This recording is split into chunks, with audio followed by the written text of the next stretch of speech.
आपके चैनल के माध्यम से ये भी कहना चाहूँगा कि कल मैंने एक वीडियो डाली थी कि मामन खान के खिलाफ मामन खान ये बयान दे रहा है कि मैं जिस दिन एमएलए बन करके दोबारा से आ जाऊँगा उस दिन यहाँ से हिंदुओं का सफाया कर दूंगा इस मेवात से। तो मैं भी उनको एक चेतावनी देना चाहता हूँ कि ये भारतीय जनता पार्टी और पूरा देश सनातनी देश है और हमारे माननीय प्रधानमंत्री इतने मजबूत प्रधानमंत्री, देश के प्रधानमंत्री और माननीय मुख्यमंत्री हमारे नायब सिंह सैनी जी हैं कि वो अपने उसमें तमीज में बात करे।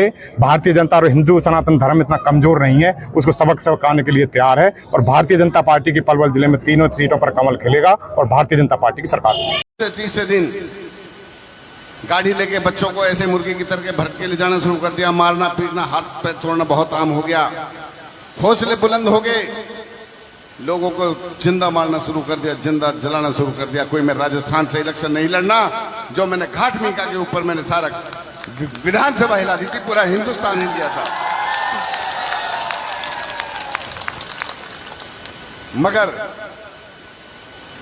सरकार ने मुझको और मेरे बच्चों को जो अत्याचार ढाए हैं वो बिल्कुल निराधार और गलत ढाए थे।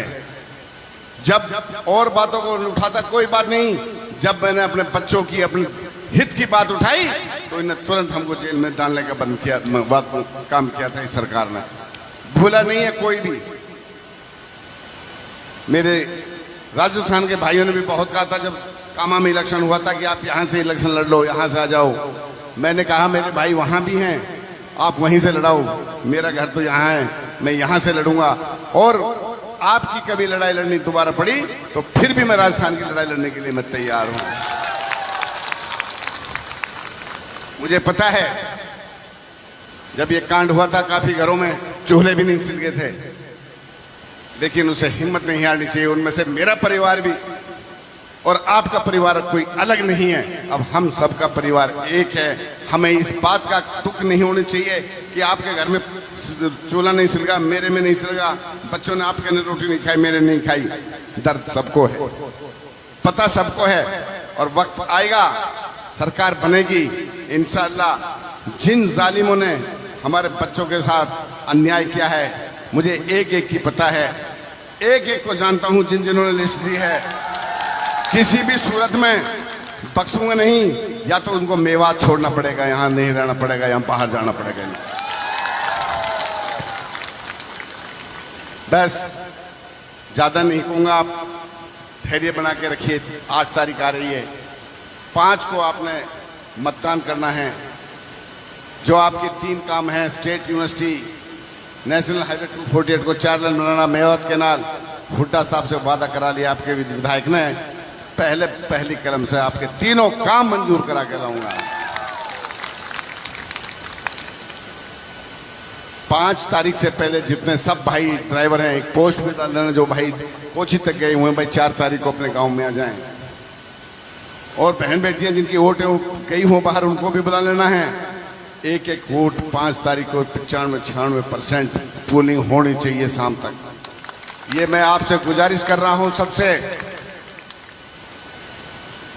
और हिंदुस्तान में जो पूरा हिंदुस्तान आपकी तरफ नजर लगाए बैठा है कि फिरोजपुर झिरका कितनी वोटों से जीतेगी, जब 8 को रिजल्ट आएगा तो हिंदुस्तान वासी सबसे पहले स्क्रीन फिरोजपुर झिरका की देखेंगे। ये याद रखना आप लोग।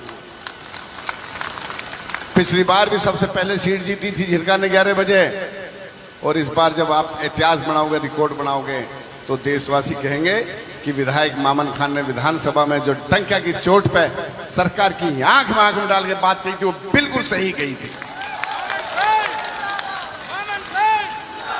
जिस तरह से हमारे बच्चों पे इन्होंने अन्याय किया, खुदा इनको कभी माफ नहीं करेगा। इनको किसी न किसी दिन खुदा के कटघरे में खड़ा होना पड़ेगा इनको। बस आप लोगों के प्यार को देख के थोड़ा सा जोश मेरे में भी आ जाता है, ठीक है।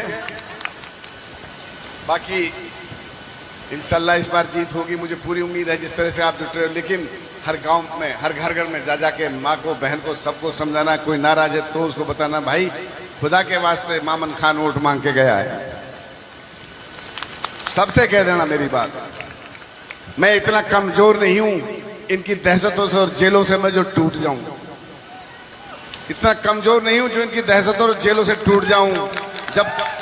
जब तक आप जिंदा हो, जब तक आप मेरे साथ खड़े हो, माई का लाल मुझे कोई झुका नहीं सकता, तोड़ नहीं सकता।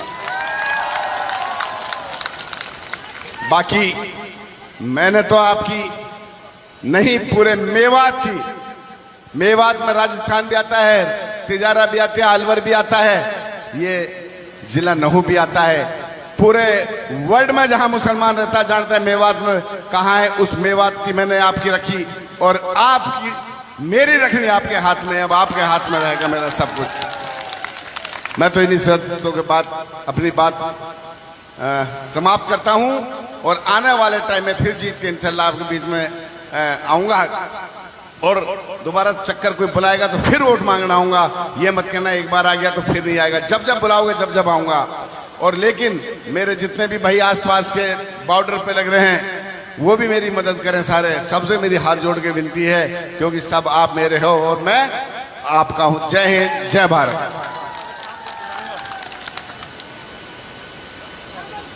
जिंदाबाद।